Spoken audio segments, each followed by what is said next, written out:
অনেকেই জানে না গরম তেলের ভিতর কয়েক টুকরা গরুর গোশ ভেজে নিয়ে এত মজার একটা রেসিপি তৈরি করা যায়। হ্যালো এভরিওয়ান, আসসালামু আলাইকুম। সবাই কেমন আছেন? আমি তো সবসময়ের মতো আলহামদুলিল্লাহ অনেক অনেক ভালো আছি। আজকে আপনাদের সঙ্গে গরুর গোশের বালাচাও করার রেসিপি নিয়ে হাজির হয়ে গেলাম। প্রথমে গোশগুলোকে একটু ছোট ছোট টুকরা করে লবণ দিয়ে মাখিয়ে রেখেছি। আর এখন প্রথমেই পুরা এক বাটি ভরা ভরা পেঁয়াজ খুব সুন্দর করে মুচমুচে করে পেঁয়াজ বেরেস্তা যেমন করে করি আমরা ঠিক সেভাবে ভেজে নিব।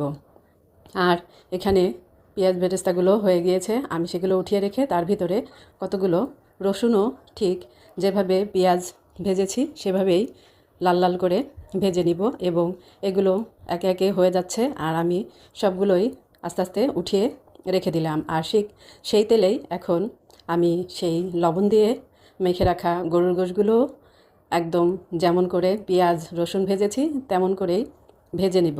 খুবই সহজ এবং মজাদার একটা গরুর গোশের বালাচাও রেসিপি। এটা করতে খুব বেশি কষ্ট করতে হবে না।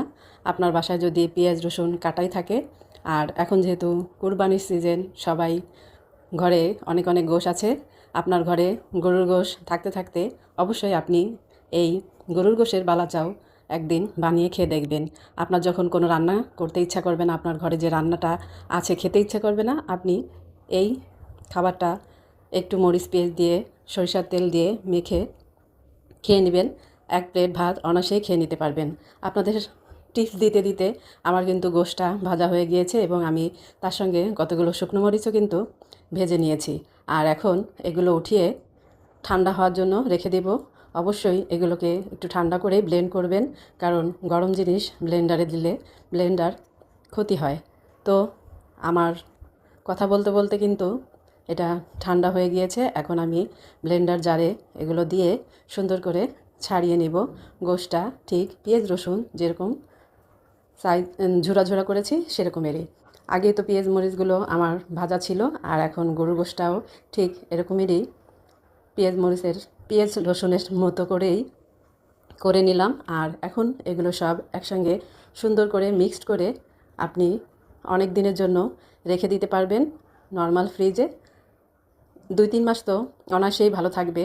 আপনার ফ্রিজের কোয়ালিটির উপর খাবার যেহেতু থাকে ভালো মন্দ, তো আমার ফ্রিজে 2 মাস তো অনায়াসেই থাকবে। আমি বক্সে রেখে দিলাম, কিন্তু এখন আমি গরম গরম ভাতের সঙ্গেও কিছুটা খেয়ে দেখব। তার জন্য শুকনো মরিচ আর কাঁচা পেঁয়াজ সরিষার তেল দিয়ে সুন্দর করে চটকে মাখিয়ে নিলাম। ও হ্যাঁ, লবণও কিন্তু দিয়েছি। আর এর ভিতরেই এখন ওখান থেকে রেডি করে রাখা বালাচাওগুলো আমি 2 চামচ দিয়ে মাখিয়ে ভাত খেয়ে নেব। এইটা যে এত এত মজা হবে আমি ভাবতেও পারিনি।